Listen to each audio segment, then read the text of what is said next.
मासाहेबांच्या पुतळ्यावर रंग फेकल्याप्रकरणी उपेंद्र पावसकर याला प्रभादेवी इथून पोलिसांनी ताब्यात घेतलं। उपेंद्र पावसकर 3 वर्षांपासून प्रभादेवी इथं राहत होता। कुटुंबातील वादामुळे एकटाच राहत असल्याची माहिती मिळते। कुटुंबातील सदस्यांसोबत त्याचा अनेक वर्षांपासून वाद सुरू असल्याची माहिती आहे। शेजारी राहणाऱ्यांनीही उपेंद्रबद्दल अनेकदा तक्रारी केलेल्या होत्या।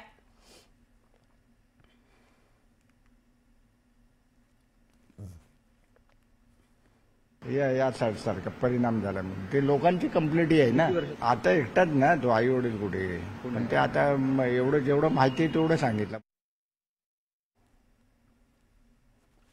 हे बघा, हे ते प्रभादेवीतलं घर आहे। प्रभादेवीतलं हे त्या उपेंद्र पावसकरचं घर आहे।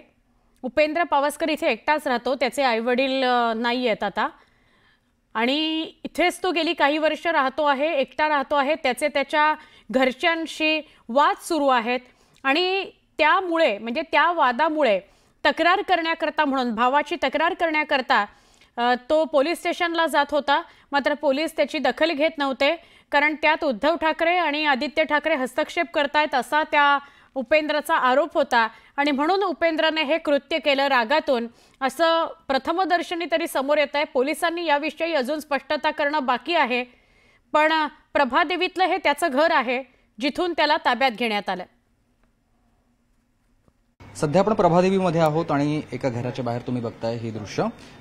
सगळं अस्ताव्यस्त पडलेलं आहे, सगळं अडगळीतलं सामान आहे, आणि हे अडगळीतलं सामान ज्या घरातलं आहे ते हे घर आहे। या घराला कुलूप लागलंय, समोर बघतो आपण कुलूप लागलंय, मात्र पुढच्या बाजूला सगळं आतलं दिसतंय आपल्याला, कारण मोकळी जागा आहे, सगळं खुलं दिसतंय।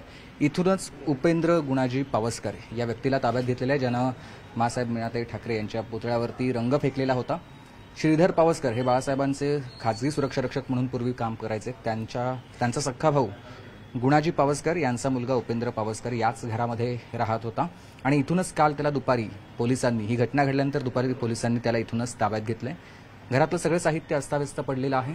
ही व्यक्ती विक्षिप्त आहे असं इथल्या स्थानिकांचं म्हणणं आहे, कारण गेल्या 3 वर्षामध्ये ती व्यक्ती एकटीच इथे राहतीये। या व्यक्तीच्या आईवडिलांना ती व्यक्ती मारहाण करायची, म्हणजे उपेंद्र पावसकर हा मारहाण करायचा आईवडिलांना, बहिणींना, त्यामुळे इथे त्याच्यासोबत कोणी राहत नाही, आणि 3 वर्षांपासून ती व्यक्ती इथेच राहत होती। पोलिसांनी इथूनच उपेंद्र पावसकर याला बेड्या ठोकलेल्या आहेत। व्हिडिओ जर्नलिस्ट शेट्टी यांच्यासह मी सुमित सावंत, न्यूज 18 लोकमत, मुंबई। तर पुन्हा एकदा ही दृश्य दाखवूया। आमचे प्रतिनिधी घटनास्थळी आहेत सुमित, आणि ते आपल्याला हा सगळा आढावा देत आहेत। जसं सुमित म्हणाला की प्रभादेवी इथं गेली काही वर्ष हा उपेंद्र राहत होता।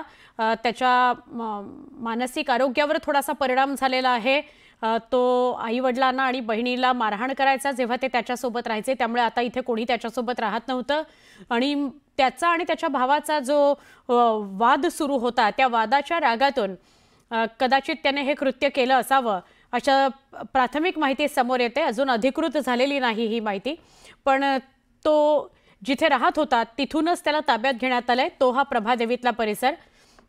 सकाळी साधारणपणे 7 ते 9च्या दरम्यान, 7, 7:30, 8च्या दरम्यान त्याने लाल रंग मासाहेबांच्या पुतळ्यावर फेकला आणि तिथून तो निघून गेला।